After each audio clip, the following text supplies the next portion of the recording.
My breath caught in my throat as I opened the door. There stood my ex-husband Ellis, as infuriatingly handsome as ever, and next to him his imposingly stern mother Lorraine. "What the hell are you doing here?" I demanded, blocking their entry. Ellis flashed his signature dazzling smile. "Aren't you going to invite us in, Bryn?" I crossed my arms. "Absolutely not. How did you even know where I lived?"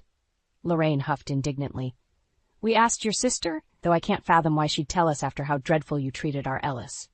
My jaw dropped in disbelief. The audacity! I straightened my back and met Lorraine's glare. "You have 10 seconds to explain yourselves before I call security." "Bryn, dear, no need for threats," Ellis interjected gently. "We merely want to discuss our living arrangements now that the unnecessary hostility from our split has faded." "Living arrangements? Is he serious?" He stood there perfectly poised in his designer suit, as if this were a business deal. I almost laughed at the sheer lunacy. "Ellis, if you think for 1 second that I'd ever allow you back into my life—" "We understand you're still emotional," Lorraine interrupted, "which is why Ellis and I have decided I will move in as well temporarily to ease the transition." Transition? Now I knew they'd lost their minds. I stepped forward, backing them towards the elevator. "Let me make this crystal clear. There is nothing to transition back to. We are divorced." Ellis's smile faded, his voice taking on a hint of steel. "Don't be rash, Bryn. You may regret it." "A warning? From him?" My temper flared. "The only thing I regret is wasting years married to you. Now get out before I call security and the police." I jabbed angrily at the elevator button. The doors slid open and I motioned brusquely for them to leave. Ellis hesitated, then stepped in, Lorraine close behind. As the doors began closing, Ellis called out, "Remember, Bryn, you forced my hand." I caught my breath, pulse racing. Forced his hand? The veiled threat hung in the air. I had no doubt Ellis was ruthless enough to follow through if I didn't act first. I strode rapidly back into my condo, locking the door. I wouldn't put it past them to try to re-enter while I was distracted. I poured myself a shaking glass of wine, equal parts furious and unnerved. So this was Ellis's endgame. He likely assumed the divorce left me broken, expecting me to cave to his demands. He always did underestimate me. I downed the wine in one long swallow. Well, not this time. If it was a war Ellis wanted, then it was war he would get, and I refused to lose. I downed my second glass of wine, still reeling from the morning's confrontation. Ellis's parting words haunted me. Forced his hand? What exactly was he planning? My phone buzzed. It was a text from Lorraine. "We need to discuss this further. Expect us at 7 p.m. "The hell you will," I shouted at the phone. I fired off a reply. "Do not come here or I will call the police. This is harassment." Her response was swift. "Don't be dramatic. We just want to talk." "You owe it to Ellis after everything you put him through." I threw the phone down in disgust. Everything I put him through? The years of subtle neglect, the selfishness, the cavalier infidelity, that was all on him, and his viper of a mother encouraging it every step of the way. No, this little visit was the last straw. I wouldn't sit back and let them bulldoze over me anymore. If Ellis wanted war, I would bring it right to his doorstep. I began gathering every sordid detail I could on Ellis. I called old friends, colleagues, anyone who I thought might have dirt on him, and dirt I got. Ellis's law partners hinted at shady financial dealings. Old flames alluded to affairs. I even learned of recent harassment allegations from his young, attractive assistant Jenna. My anger burned hotter with each new discovery. Not only was Ellis a cheating snake, but a ruthless, corrupt one at that. By 5 p.m., I had compiled a stockpile of incriminating evidence. My phone buzzed again. My mouth twisted in disgust seeing it was another message from Lorraine. "We'll be there at 7 whether you like it or not. I have already made up the guest room for Ellis. My son deserves to be comfortable." Comfortable? I would make sure he and his despicable mother were anything but. At 6:55 p.m. sharp, I headed down to the lobby, a satisfied smile on my face. Right on cue, the elevator doors slid open. Lorraine strode out first, her pinched face set in a haughty sneer. Ellis slunk behind, his eyes widening when he saw me waiting for them. Before either could speak, I held up a hand. "I have had quite enough of this little charade. If you try and harass me again, I'll make sure you regret it." I locked eyes with Ellis. "You have no idea what I'm capable of." His cocky grin faltered. I pressed my advantage and stepped forward, glaring menacingly. I promise you, keep this up, and I'll bring your entire world crashing down. My voice shook with rage. Without waiting for a reply, I turned on my heels and left them gaping speechlessly. I had declared my war in no uncertain terms. I almost pitied Ellis. He had poked a sleeping dragon, and my fury was just beginning to wake. I arrived at my lawyer's office, files in hand, ready to launch the opening salvos of my war against Ellis. His threats still rang in my ears, fueling my determination. If he thought I would just stand by, he was dead wrong. "Bryn, always a pleasure," greeted Jacob, my seasoned attorney. We exchanged quick pleasantries before I eagerly presented my findings. I wanted to wipe that smug grin off Ellis's face permanently. "This is quite an impressive dossier," Jacob remarked, pages spread across his desk. "Extensive evidence of financial malfeasance, sexual harassment allegations." He peered up, eyebrow raised. "Do you intend to pursue legal action?" "Absolutely. I want to hit Ellis where it hurts. His money and his beloved career." My voice dripped with contempt. "I'll bleed him dry if I have to." Jacob clasped his hands, eyeing me seriously. An aggressive approach, but not unwarranted given the circumstances. He detailed a crushing lawsuit targeting Ellis's assets and law license. My pulse quickened as he described levying accusation after accusation, toppling the empire Ellis had built on lies. I left Jacob's office charged with predatory purpose. The battlefield was set, and I would emerge victorious, no matter the cost. Ellis had awoken the beast inside me, and I would have my revenge. That evening I received a series of desperate texts from Ellis. "We need to talk. Lorraine is frantic. She invested her life savings in my latest development project, and now the funding has collapsed. We're facing financial ruin if I can't access additional capital right away. Please, I'm begging you." I stared coldly at his groveling messages. Ruin? He didn't know the meaning of the word. But he would soon enough. "Bryn, please, Lorraine refuses to speak to me. You know how she gets. I swear I'll pay you back once this deal gets back on track." Sneering, I began typing a response when my phone suddenly rang. It was Ellis, likely calling to pathetically plead his case further. "What?" I answered sharply. "Bryn, thank God," Ellis's voice wavered desperately. "I know things ended badly between us, but you must help me." Must help him? I almost laughed at his audacity.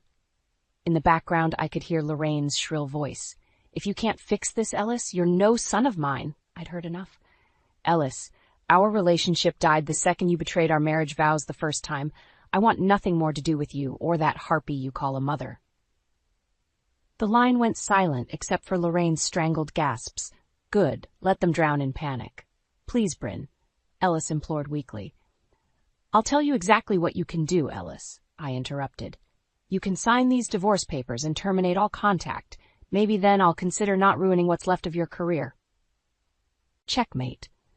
The battle lines were drawn and my artillery was locked on target, now to fire at will. The silence on the line felt endless as I awaited Ellis's response. Finally, in a broken whisper, I heard him utter, "As you wish, I will sign the papers." His defeated words were sweet satisfaction. I promptly received the signed divorce decree, granting me a clean break along with a substantial settlement befitting my suffering. As an added bonus, Ellis included a sworn affidavit confessing to multiple infidelities. My lips curled maliciously reading his written admission of guilt. It would come in useful later to annihilate any remaining sympathy for him. I decided to also pursue action against his law license. Just because I had won my freedom didn't mean Ellis deserved to walk away unscathed. His beloved career would be the next casualty in my war against him. Over the following weeks, Jacob and I meticulously prepared complaint letters to the State Ethics Committee documenting Ellis's confessed adultery and chronicling accounts of his shady financial dealings. "This will undoubtedly trigger an official investigation based on the severity of accusations," Jacob commented as we finalized the exhaustive records. "It won't be pleasant for him. These committees rarely show mercy, especially with the hard evidence we're providing." Good, I thought, coldly. Let him be raked over the coals. He didn't deserve mercy or even basic compassion after what he did to me. Soon after submitting the complaints, I received satisfying updates of their swift and devastating impact.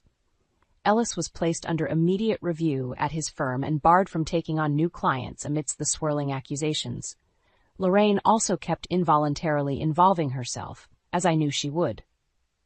She left me endless raging voicemails when the ethics investigation was announced, blaming me for trying to destroy Ellis over nothing. Destroy him? Oh, I was just getting started. Her shrill accusations only strengthened my resolve. When Lorraine finally had the nerve to show up pounding at my door, I quickly put her in her place. "This is all your fault, you deceitful bitch," she screamed when I opened the door. Before she could spit anything else, I stepped forward and struck her sharply across the face. She staggered backwards in shock, eyes filling with tears. "Get the hell out, and if you ever come here again, the next slap will draw blood." I spat vehemently, slamming the door on her stunned face. Immediately, I filed for restraining orders against the both of them. I wanted the protection of the law to cement my separation from their toxicity. In the following weeks, every update Jacob sent regarding Ellis's deteriorating reputation and mounting legal troubles filled me with fierce satisfaction. With each judgment against him, with each damning headline, I could practically hear the foundations of his world cracking and crumbling. Good riddance. He was finally getting what he deserved. As I stood on my balcony overlooking the dazzling cityscape, I raised my wine glass in celebration. The view now perfectly symbolized my hard-won victory, rising high above the ruins of Ellis and Lorraine, exactly where I belonged. The sharp clack of high heels in my marble foyer pulled my eyes from the jaw-dropping view. I turned with a scowl, assuming it was Lorraine again attempting to barge in despite strict security protocol. But my glare transformed instantly to shock when instead I saw Ellis's young assistant Jenna striding towards me, fiery determination in her eyes. My surprise quickly shifted to anger. "How the hell did you get in here?" I demanded. She waved a keycard dismissively. "I have my methods, but that's not important." "Breaking into my home sure seems pretty damn important," I retorted. Ignoring me, Jenna declared, "I'm here to discuss Ellis." That got my attention. I crossed my arms skeptically. She took a breath. "You should know, Ellis and I are seeing each other. Have been for a while, actually."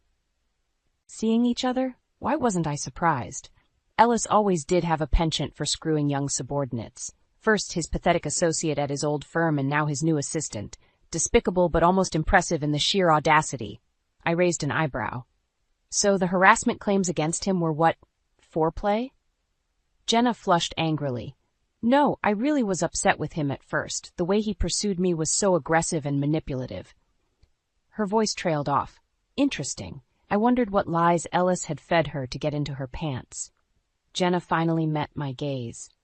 "But over time he made me feel so special, like I was the only one who really knew the real him, you know?" I stared at her blankly. Oh, I knew the real Ellis, all right, a selfish, sneaky scumbag. But I bit my tongue, curious where Jenna was going with this sob story. Haltingly, she continued. "The point is, I think I love him, and I want to help fix this situation with you and his mother." Fix this? I almost burst out laughing. There was no fix for what Ellis had done, but Jenna's hopeful eyes stopped my bitter response. "Ellis says if you two could just talk," she trailed off hopefully. Now I did laugh harshly. "Jenna, listen closely. There is nothing on earth that could convince me to willingly speak to Ellis again." I sighed, seeing her face fall. "I know you think you see something special in Ellis, but take it from his ex-wife. That man doesn't have a sincere bone in his body." Jenna's lip quivered. For a moment, I almost pitied her. Clearly Ellis had spun an expert web of lies and empty promises, just as he had with me years ago. Straightening sharply, I opened the door and motioned for her to leave. "Go find someone who treats you with genuine care, Jenna. Ellis isn't capable of that." Her eyes watering, Jenna hurried out without another word. I firmly shut the door behind her. Sighing deeply, I leaned against it for support. Oh yes, Ellis certainly had a type, young, naive, and vulnerable. Well, his new plaything was about to get a brutal life lesson about the true ugliness lying underneath Ellis's polished veneer, a lesson I knew all too well. In the weeks following Jenna's unexpected visit, I immersed myself in work, trying to forget the latest absurd drama. I had just secured a major promotion, validating years of tireless effort. I wouldn't let Ellis undermine all I had achieved. That resolve wavered when I arrived home one evening to find Lorraine lurking yet again outside my building, still somehow evading security. Her piercing voice cut through the night air before I could avoid her. "I hope you're satisfied with yourself," she seethed. "Ellis is at risk of losing everything because of your petty grudge." Petty grudge? I marched up to her menacingly as she continued her tirade against me, jabbing her bony finger in my face. I'd had enough. With one forceful shove, I knocked her back against the brick exterior. She yelped painfully. "If you harass me again, they'll be carting you out of here in a body bag," I growled through gritted teeth. "Stay the hell away from me." I stormed off, leaving Lorraine sputtering furiously. My phone soon buzzed with her incensed texts. "When Ellis finds out about this, it will just further motivate him to destroy you at any cost." Good luck with that, I thought acidly. Though the threat gave me pause, I knew Ellis was ruthless enough to make good if desperate. Over the next week I learned things had only gotten worse for him professionally. The ethics investigation was in full swing, more sordid details emerging, including confirmation Ellis had pilfered client funds for his failed developments. Partners were fleeing his firm and creditors were hounding him relentlessly. His personal life fared no better. Jenna had moved out abruptly, presumably finally waking up to reality. Ellis was unraveling rapidly. When I arrived at my office one morning, my receptionist's uneasy expression immediately put me on edge. "What's going on, Gwen?" She wrung her hands nervously. "There's someone waiting for you. Jenna, she's extremely upset." "Jenna again? What now?" I hurried to my office to find Jenna sobbing uncontrollably, mascara streaking her inflamed face. "Jenna, what happened?" I asked warily. "It's Ellis," she choked out. "I went by his place to talk, and he was just destroying everything in a drunken rage." She buried her face in her hands as a fresh wave of hysteria overcame her. I sank down beside her and spoke evenly. "Jenna, listen, when people show you who they are, believe them the first time." I recounted my own painful history with Ellis's vindictive anger. Jenna lifted her head slowly, eyes widening with revelation. "Oh my God, Bryn, I am so sorry," she whimpered. "This whole time I thought you were just vengeful, but now I see Ellis clearly for the monster he is." I nodded gravely as she divulged new information on Ellis's violence and manipulation against her, cementing his abusive patterns. As Jenna composed herself, we agreed to coordinate with authorities on appropriate restraining actions. For her sake and mine, Ellis needed to face consequences. The law was about to get its claws in Ellis in more ways than he ever imagined, and I would not relent until he was shredded to pieces. I observed with quiet satisfaction as two uniformed officers firmly led a disheveled and belligerent Ellis down the precinct stairwell in handcuffs. His bellowing denials echoed through the cavernous atrium. Once outside, Ellis collapsed against the cruiser, appearing on the verge of hysterics. Good, I thought coldly, watching the bizarre scene through the station windows. Let him finally experience even a fraction of the torment he had so callously inflicted. I had coordinated closely with Jenna as well as Jacob to pursue immediate legal action against Ellis for assault, abuse, and violations of our restraining orders. The detailed accounts of his violence and manipulation left authorities with little recourse but to arrest him. That gratifying image was just the beginning. Over subsequent weeks, I was regular fixture at the courthouse, bearing witness to the comprehensive dismantling of Ellis's life. The ethics committee convened intense hearings, pouring through reams of records I had supplied confirming not just Ellis's adulterous behavior, but willful professional misconduct. Account statements showed substantial sums Ellis had funneled from client estates into his own failed ventures. An open and shut case of embezzlement. I observed silently as Ellis took the stand, clamoring fruitlessly to defend himself. The prosecution interrogated him ruthlessly until he crumbled, admitting defeat. The slimy Ellis I had known had vanished, replaced by a shell of a man, broken and destitute. I couldn't tear my eyes away. The final nail in the coffin came days later. Formal notice of Ellis's disbarment. No more practicing law ever again. As Jacobs reviewed next steps, including potential jail time based on criminal financial charges, I saw years' worth of anguish finally lifting. I had won. Leaving the courthouse, I practically floated down the steps before a shrill cry of despair jarred me. Lorraine. In my satisfaction, I had almost forgotten about her. I watched, curious, as she desperately shoved through the crowd of reporters searching for Ellis. She finally spotted him retreating hastily towards a waiting town car. Ellis, Lorraine cried pitifully, chasing after him. You can't abandon me. I gave up everything for you. Ellis yanked the car door open angrily. You and your foolish ambitions got me into this mess. I want nothing more to do with you, he spat venomously.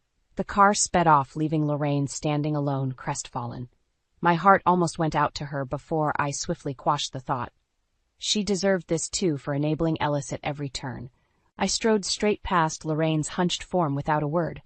I had finally excised their poison from my life completely. Glancing back, I saw Lorraine turn slowly, her sunken eyes meeting mine one last time, filled with pain and true understanding of betrayal. I held her gaze indifferently, then shifted away. The hot sun beat down on me as I departed, but I had never felt such lightness. True justice was done. Now to live my life wholly and completely free.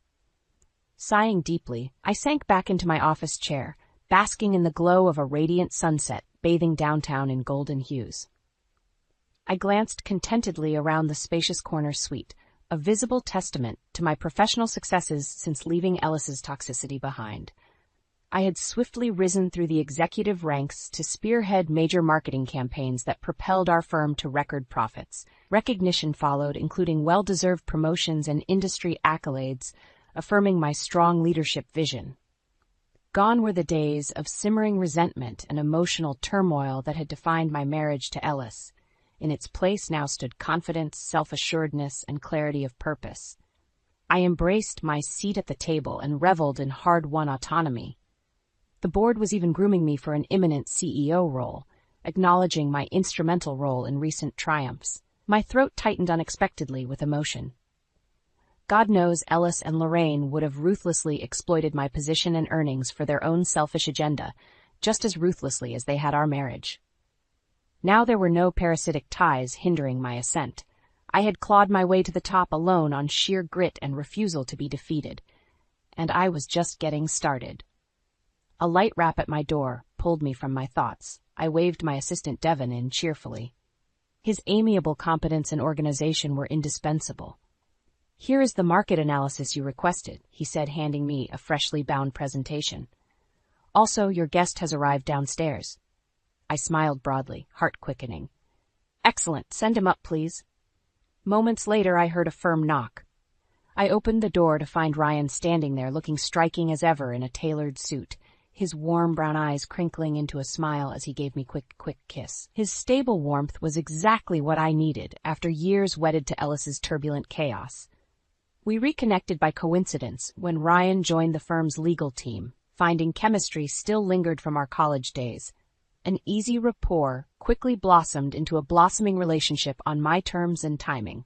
Ryan was more than willing to accommodate, showing genuine care and respect. No pressure, no suffocation, just unwavering support. I invited Ryan to sit on the plush sectional and popped a celebratory bottle of Dom Perignon I had been saving for this special milestone. I regaled him with the latest positive developments, confidence growing with each effervescent sip. Ryan listened attentively, interjecting words of encouragement and pride in my accomplishments.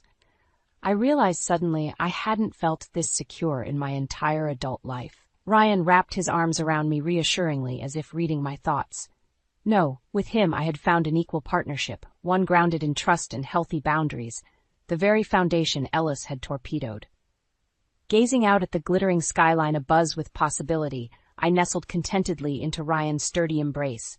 The sweet taste of triumph filled my mouth, more rich and satisfying than the finest champagne. I had awoken from the nightmare years ago. Now at long last I could bask fully in the dawn of blissful new beginnings.